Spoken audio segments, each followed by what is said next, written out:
Bienvenue sur mon podcast Live from the Heart. Je m'appelle Anne-Claire Méret. Ça m'a pris des années de guérison, de thérapie et de coaching, mais j'ai finalement retrouvé le chemin de mon cœur, qui m'a mis sur la voie de la prospérité dans tous les domaines de ma vie. Aujourd'hui, je coach, j'enseigne, je crée des programmes, j'écris des livres, entre autres choses, et j'adore ça. Le monde se transforme à mesure que nous guérissons et que nous créons. Je sais que nous pouvons prospérer au niveau individuel aussi bien qu'au niveau collectif, si on retrouve le chemin du cœur. Nous sommes les initiateurs et initiatrices du nouveau monde. Alors on y va ? Si vous souhaitez créer depuis l'espace du cœur, vous êtes au bon endroit.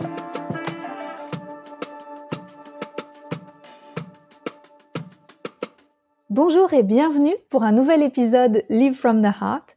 Aujourd'hui, je suis très heureuse d'accueillir Aurore Rosello et de passer ce temps avec toi, Aurore. Merci d'être là.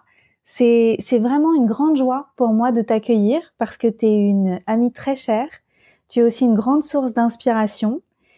Tu me pousses quand j'ai besoin d'être poussée et tu me soutiens quand j'ai besoin d'être soutenue. Et ça me fait vraiment du bien que tu sois dans ma vie. Tu es aussi une de mes pairs, même si ça se dit pas trop au féminin. On travaille dans le même domaine et entre nous, il y a toujours eu beaucoup d'entraide.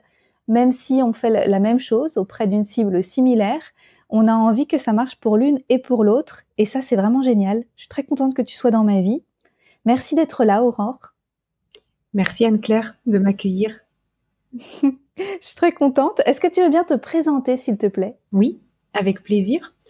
Alors, moi, j'aime bien dire que ce qui me tient à cœur, c'est de transmettre une planète plus juste à ma fille, à Alma et à tous les enfants du monde.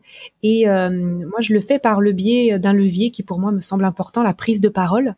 Et j'accompagne les praticiennes et les thérapeutes du bien-être en France à apprendre à dire clairement qui elles sont, ce qu'elles font, à prendre la parole de manière claire et percutante pour pouvoir promouvoir et développer leur activité professionnelle. Et on en a vraiment besoin, parce que dans nos métiers, il y a vraiment beaucoup de gens qui se cachent encore. Trop, mais ça bouge. Oui, ça bouge de plus en plus. Alors, t'as pas toujours fait ça ? Qu'est-ce que tu faisais avant ?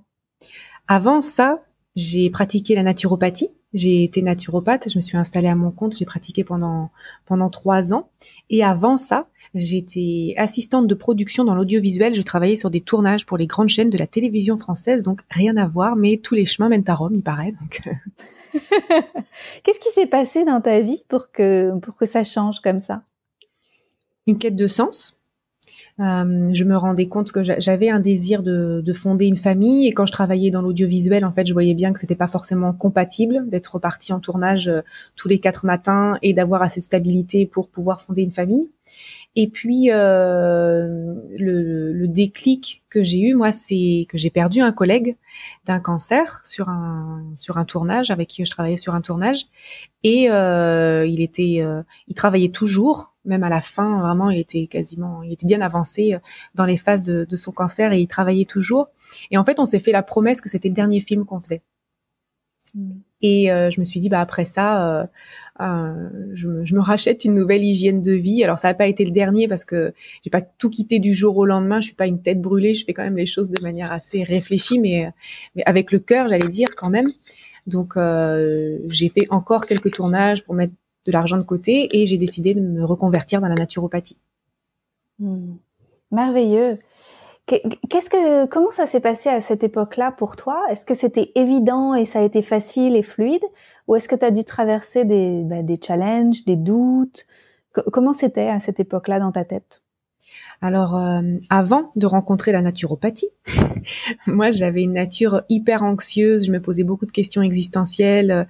J'avais l'impression que le monde était dangereux, qu'il fallait que je me protège, que je me défende, etc. Donc, j'étais beaucoup sur le qui-vive, et je faisais des crises d'angoisse, etc. Donc, j'étais pas tranquille. Et en rentrant en naturopathie, je me suis apaisée. Par contre, le gros challenge pour moi, ça n'a pas été nécessairement la reconversion, parce que ça me poussait à l'intérieur. Ça me poussait tellement à l'intérieur que c'était une évidence. Le challenge, vraiment, ça a été de désapprendre tout ce que j'avais pu apprendre sur la vie, sur la santé, particulièrement, et réapprendre une nouvelle façon de vivre. Et je suis passée du coup d'un désir d'indépendance J'avais l'impression que je pouvais exister seule sans l'aide de personne. Je voulais tout faire toute seule. Et à finalement de l'indépendance à l'autonomie, où j'ai appris à prendre en compte l'autre, à l'aimer, à l'écouter davantage, comme je me suis aimée et je me suis écoutée davantage aussi. Et ça a été le gros challenge, de passer d'une quête d'indépendance à une quête d'autonomie. Waouh, c'est super beau posé comme ça, et je me rends compte à quel point on a des points communs, parce que je pense que c'est certainement pour ça qu'on s'entend aussi bien. C'est que oui, pour moi aussi, ça a été le même type de cheminement. La naturopathie m'a apporté beaucoup ça, connaissance des lois de la vie, et par là, meilleure connaissance de soi, meilleure rencontre avec l'autre, tout ça.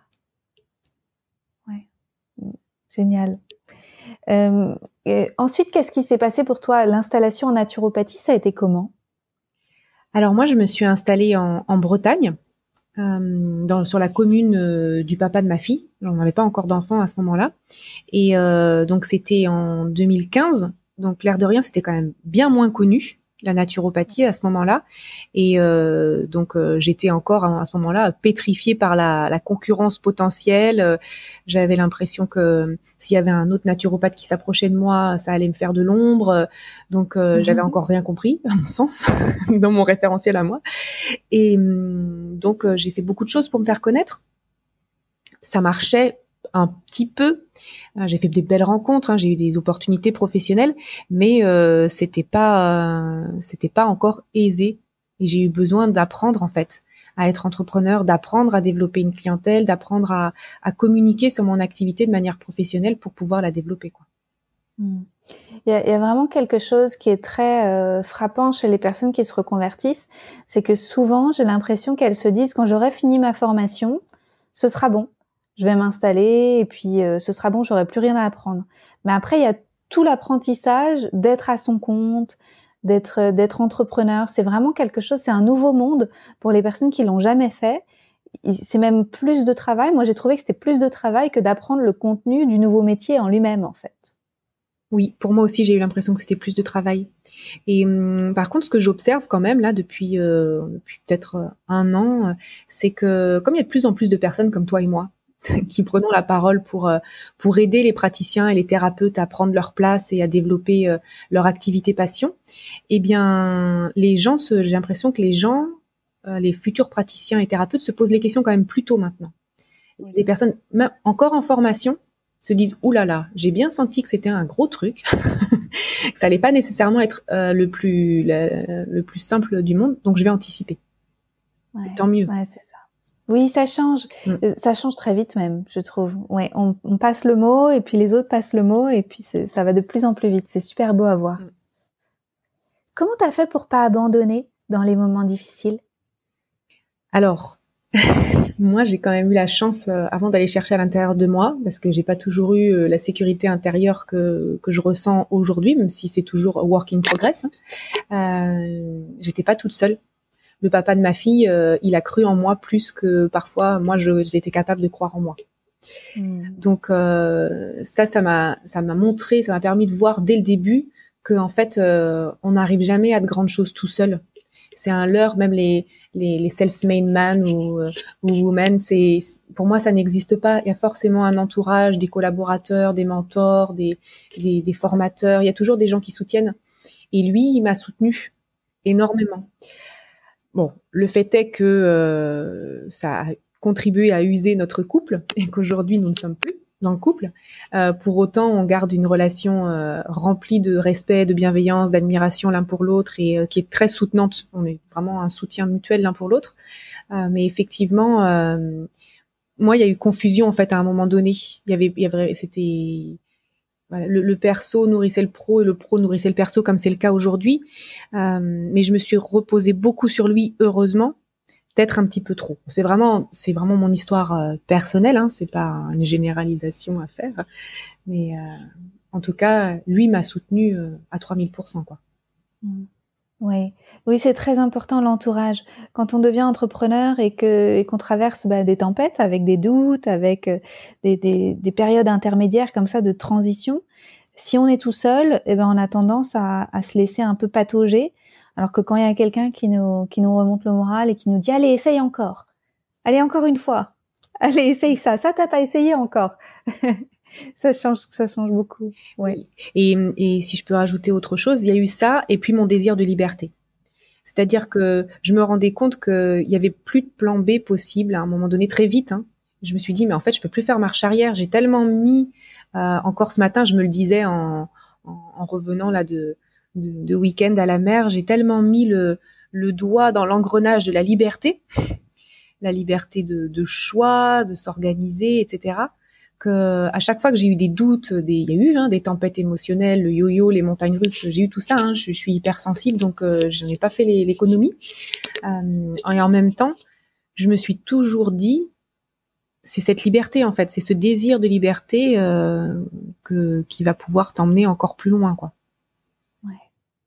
Oui, puis t'as osé aussi demander de l'aide et t'as continué à faire d'autres formations pour continuer d'avancer et de travailler sur toi. Ça, c'est quelque chose que tu continues à faire en continu, en fait. En continu, c'est quotidien, en fait. Hein. Il y a pas un jour où moi, je travaille pas sur moi, en fait. Je travaille tous les jours sur moi, d'une manière ou d'une autre. Hein. Même si c'est au niveau relationnel dans le perso, bah, ça va nourrir le pro. Mais il y a un travail d'alignement permanent à faire. Mm. Quand est-ce que tu as switché entre la naturopathie et aider les thérapeutes, les accompagnants? Tu as beaucoup de naturopathes dans ta communauté, mais pas seulement des naturaux. Quel a été vraiment le moment où tu t'es dit, ça y est, j'arrête la naturo et je me dédie à ça? Alors, ça s'est fait progressivement.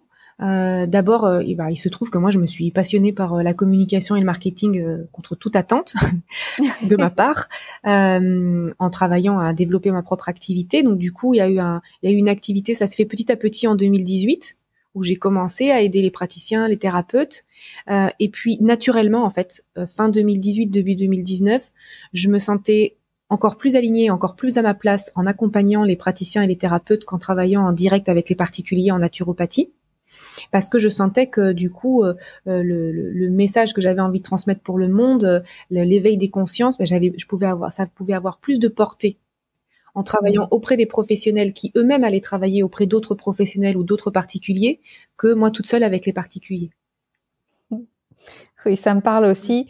Moi, ça m'a donné comme une impression, tu sais, cette vision de chef d'armée, même si armée, j'aime pas trop parce que c'est un côté guerrière qui est peut-être un petit peu trop fort, mais ce côté, bon, bah, je prends de la hauteur et je vais aider les gens qui sont au front et qui sont directement avec les autres et qui osent pas encore prendre toute l'ampleur de leur potentiel d'aidant. C'est ça. Et moi, j'ai pas peur en fait de guider, de prendre des responsabilités. Donc, je fais des pompes et des tractions pour me renforcer les épaules quand même, mais de manière générale, j'ai toujours eu cette aptitude-là, naturellement. Donc c'est ok pour moi de passer devant les autres et même si je dois glisser, bah tant mieux si au moins ça évite aux autres de glisser là où moi je suis tombée, quoi. Génial, tu avances en éclaireuse. C'est ok pour moi. Ça me donne envie de partager avec toi quelque chose qu'on m'a dit la semaine dernière. Il y a une personne qui me partageait qu'il est en train de créer une plateforme et il se disait mais comment on va faire avec les thérapeutes charlatans? Et alors là, moi je lui ai dit écoute, pour moi les thérapeutes charlatans aujourd'hui avec l'internet, c'est difficile qu'il y en ait vraiment parce que comme les clients donnent leur avis, c'est difficile quand quelqu'un tient pas la route, qui reste comme ça sur internet avec tous les avis que les gens vont poster sur lui. Pour moi, c'est plus vraiment une question. Et je lui dis par contre, la question que tu devrais te poser, c'est plutôt comment on va faire avec tous les thérapeutes qui prennent pas leur place. Donc pour moi, le problème du charlatanisme, qui était un problème dans le passé qui faisait peur à tout le monde, ah là là, mais les gens sont-ils vraiment certifiés? Sont-ils vraiment qualifiés? Pour moi, c'est maintenant une non-question. Et la question, c'est plutôt comment on va faire avec tous les gens qui sont certifiés, qui ont de la valeur, qui ont appris des choses qui aident vraiment le monde et qui ne s'en servent pas. C'est fou. Et par rapport à ça, effectivement, il y en a de plus en plus. En même temps, je me dis, il y a certaines personnes qui se sont formées à ces pratiques-là, les pratiques du bien-être, du mieux-être, pensant pouvoir en faire quelque chose professionnellement. Et puis en même temps, peut-être que c'est pas encore le moment. En fait, moi, je me dis que tout est juste. Oui. Donc, il y a bien quelque chose, il y a bien une autorégulation qui va s'opérer à un moment donné et qu'il y a peut-être certaines personnes qui vont se rendre compte que, en fait, elles l'ont fait pour elles-mêmes et c'est déjà pas mal et leur entourage proche. Et puis que d'autres personnes vont avoir envie de guider. Après, c'est sûr que moi, de mon point de vue, c'est toujours un peu frustrant de me dire, mais toutes ces consciences qui sont éveillées, si elles pouvaient s'autoriser davantage à parler, à dire ce qu'elles ont à dire, ça en éveillerait encore un peu plus, quoi. Exactement. C'est pour ça que je continue à prendre la parole inlassablement pour pouvoir contribuer. Qu'est-ce que tu as remarqué comme tendance chez notre communauté de timides, de timides formés à des pratiques de santé naturelle, etc., comme type de peur? Alors, toutes. Je crois pas qu'il y a quelqu'un qui n'en ait pas fait les frais, mais en fait souvent je trouve que moi c'est les grandes blessures de l'âme qui ressortent. Si on va creuser vraiment le pourquoi du pourquoi ou la cause de la cause comme on peut faire en naturopathie, souvent ce qui ressort derrière c'est la peur du rejet, la peur de l'abandon, la peur du jugement, la peur de l'humiliation, et ça se traduit de manière plus ou moins légère en fonction de la personne et en fonction de si elle a travaillé sur elle ou pas, quoi. Mais on est sur des grandes peurs, en fait, hein. Peur du manque. Oui. Et ça prend du temps pour apaiser ça et pour avoir confiance en soi, et en passant à l'action petit à petit, on se rend compte qu'on peut se sécuriser à l'intérieur et aller de plus en plus loin, mais c'est un chemin. Et ça, c'est précieux ce que tu offres, le fait d'être c'est comme un partenariat, en fait, le coaching, qui apporte de la sécurité, du challenge, de se poser les bonnes questions et de la sécurité. Et donc, les personnes, quand elles travaillent avec toi, elles peuvent aller beaucoup plus loin que quand elles sont toutes seules et qu'elles sont figées par leurs doutes. De manière générale, quand on est accompagné, hein. Moi, j'ai cru longtemps, mais c'est croyance familiale, hein. J'entends encore ma grand-mère me dire demande rien à personne, débrouille-toi toute seule. Bon, forcément, ça construit. Donc après, il faut déconstruire ça. Et aujourd'hui, je me dis, en fait, là, non, c'est faux pour moi aujourd'hui. Ce qui est vrai, c'est justement que pour progresser, pour avancer, pour se développer et pour s'affranchir de tout ce qui pourrait nous empêcher de nous élever professionnellement, personnellement et spirituellement, c'est quand même beaucoup plus facile et plus joyeux quand on a quelqu'un qui nous aide à regarder dans l'angle mort, quoi. Ouais. Et puis quelqu'un pour célébrer aussi. Oui. Ouais, parce que parfois dans notre entourage, les gens, ils sont contents pour nous, mais ils se rendent pas compte de ce que ça représente. Et célébrer avec quelqu'un qui est déjà dans le domaine, qui connaît ça, qui connaît les doutes, et c'est autre chose. Oui. Ouais. C'est important. Du coup, la célébration et la gratitude, moi, ça fait partie de mon quotidien aussi. Ouais. Et puis, il y a quelque chose que j'aime beaucoup dans la façon dont tu fais ton travail, c'est que tu le fais avec le cœur et que tu aides les gens, oui, d'une part, à travailler sur une stratégie pour se déployer, pour être vraiment compris par les gens avec lesquels ils ont envie de travailler, etc. Donc il y a le côté vraiment pratico-pratique, mais il y a aussi le côté très spirituel et comment incarner cette spiritualité et travailler avec son cœur, en fait, sans mettre de côté des choses comme ça, des choses qui viennent plutôt de l'affect et de l'amour. Tu intègres tout ça dans ton travail. Comment tu fais? Alors c'est riche. Ta question, du coup, elle est riche. La première chose qui m'est venue à l'esprit quand tu as commencé à exprimer ça, c'est de me dire, en fait, je me rends compte au quotidien que je le fais comme une maman. Et que on est tous, qu'on ait des enfants ou pas, je pense on a toute une âme de maman quelque part.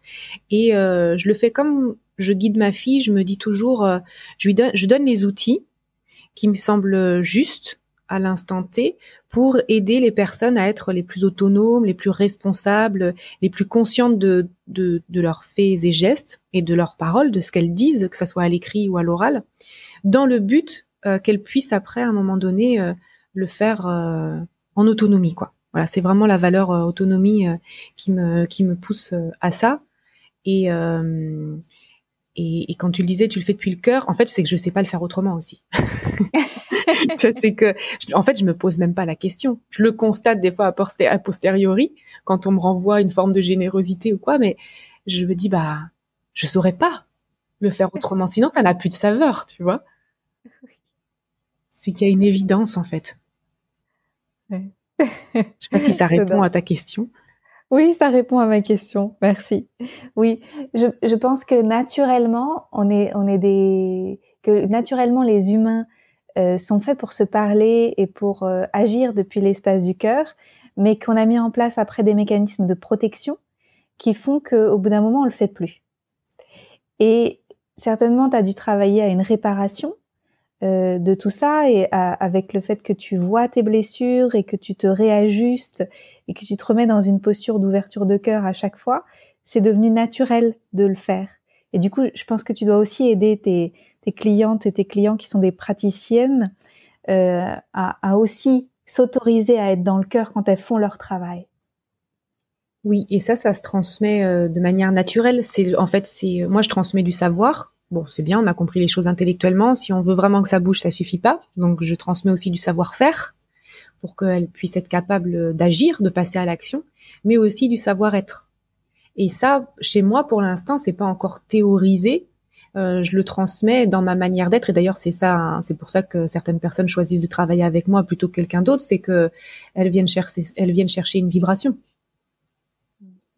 Mais c'est du boulot, hein. Des fois, on me dit, mais comment t'as fait pour en arriver là? Mais comme tout le monde, en fait, c'est du boulot.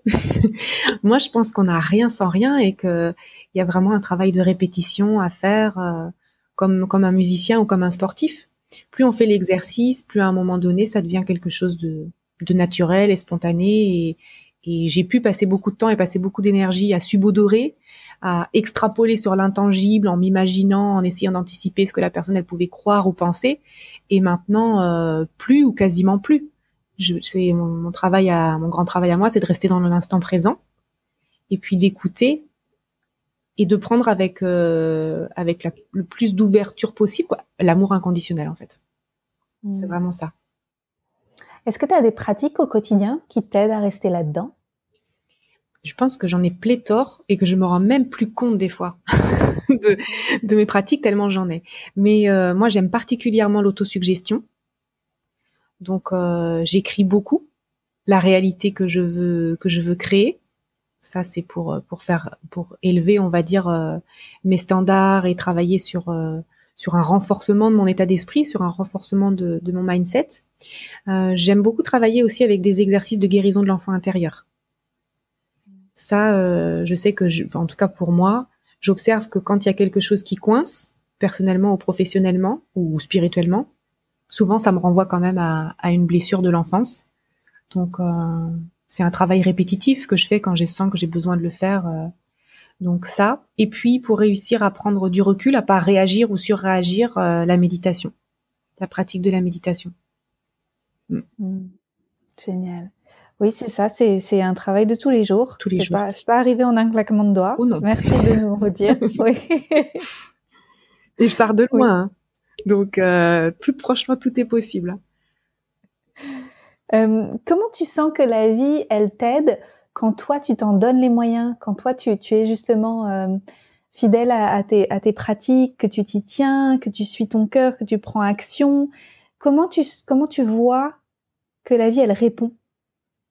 Alors, moi, je me sens, ce qui me vient à l'esprit, il y a plein de choses, mais là, ce qui me vient à l'esprit, c'est que je ressens un profond sentiment de gratitude qui me fait pleurer.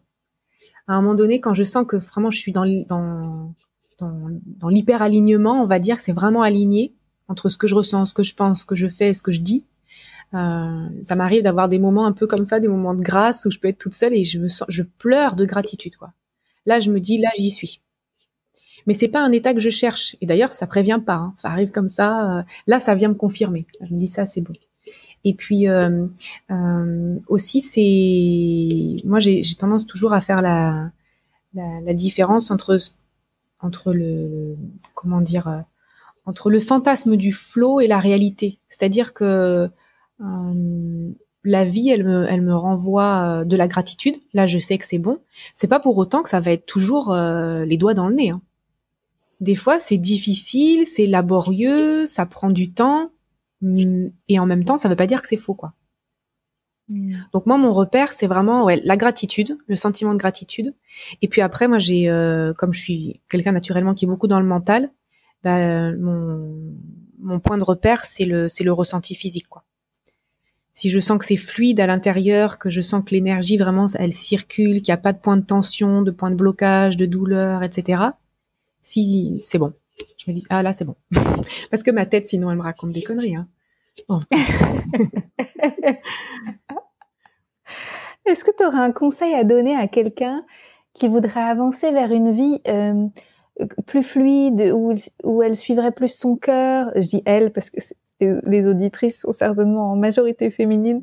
Qu'est-ce que tu aurais envie de dire à quelqu'un qui a envie d'être plus dans son cœur, de faire des choix du cœur, d'avancer comme ça? Ce qui me vient à l'esprit là, c'est de respirer. C'est que pour moi, l'ouverture physique, émotionnelle, spirituelle, elle arrive dans la respiration. C'est au sens propre comme au sens figuré, quoi. Si on prend le temps vraiment de respirer à plein poumon, la cage thoracique ouverte, du coup le cœur ouvert finalement, dans une posture de détente et d'ouverture, il y a quelque chose qui opère. Le corps, il va forcément à un moment donné agir sur notre état d'esprit. Donc il y a ça au sens vraiment propre. Et puis au sens figuré, c'est respirer, laisser de l'air, laisser de la place en fait. Si on a trop de choses à faire, si on court après le temps, en tout cas moi je vais réemployer la première personne du singulier, il y a pas de raison que j'utilise le on.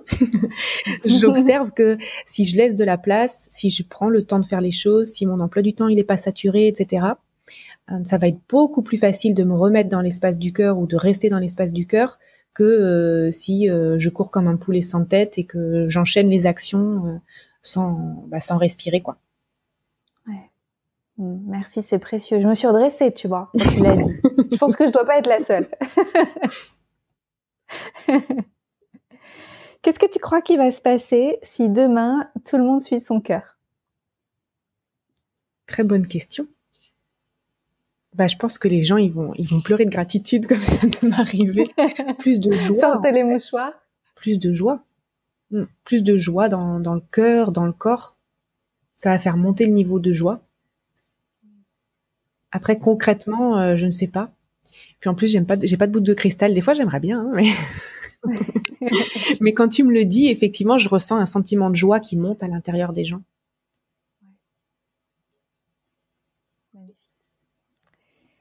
Est-ce que tu as quelque chose à ajouter? Est-ce qu'il y a quelque chose que tu auras envie de partager avec les gens qui nous écoutent?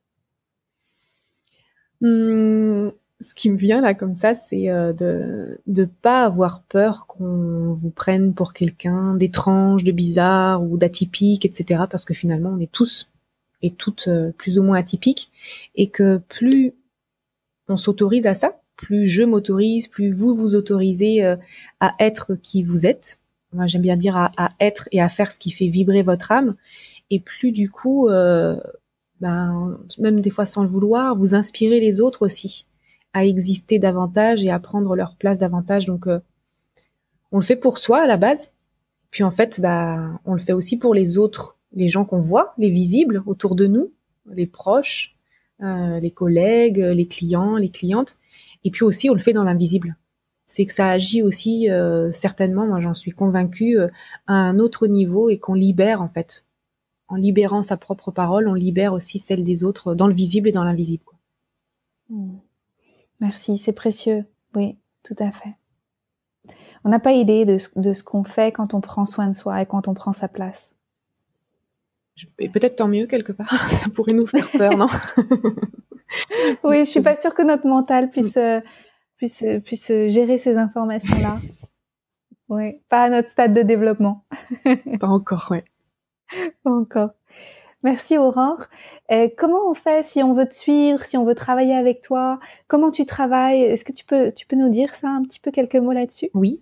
Le plus simple, c'est d'aller sur mon site internet www.aurorerosello.com, et je travaille sous forme de formation et de coaching avec les entrepreneurs du bien-être, praticiennes et thérapeutes.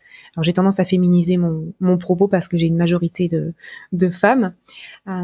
Quel que soit le stade de développement où vous en êtes, que vous soyez encore en formation ou récemment installé ou déjà installé avec une confiance en vous et en votre pratique, une bonne expérience client, ou plus loin, le stade où ça y est, vous vivez de votre activité mais vous n'arrivez pas forcément à gérer toute seule, j'ai des offres et des prestations pour les différents niveaux d'avancement.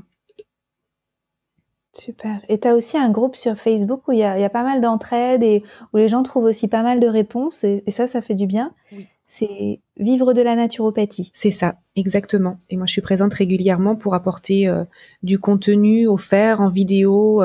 J'aime bien dire que c'est un groupe, moi, qui m'aide à sensibiliser les personnes qui sont là et à contribuer à mettre de l'eau à leur moulin pour faire réfléchir, pour ouvrir, pour activer des prises de conscience de manière à ce qu'elles se posent les bonnes questions par rapport au développement de leur activité professionnelle, qui a forcément une incidence sur le développement personnel et spirituel. Ouais, super. Merci pour tout ce que tu as créé. Merci d'être là et merci pour le monde, vraiment. Merci à toi. Merci beaucoup et merci à toutes et à tous. Super. À bientôt, Aurore. À bientôt. À très vite. Bye bye. Au revoir. Au revoir. Merci pour votre présence. Si vous avez aimé cet épisode, je vous invite à le partager avec vos amis et à suivre le podcast pour être au courant des prochains épisodes. Et suivez-moi sur mon site internet anneclairemeret.com et sur mes réseaux sociaux pour être au courant de mes prochains programmes et formations. À bientôt!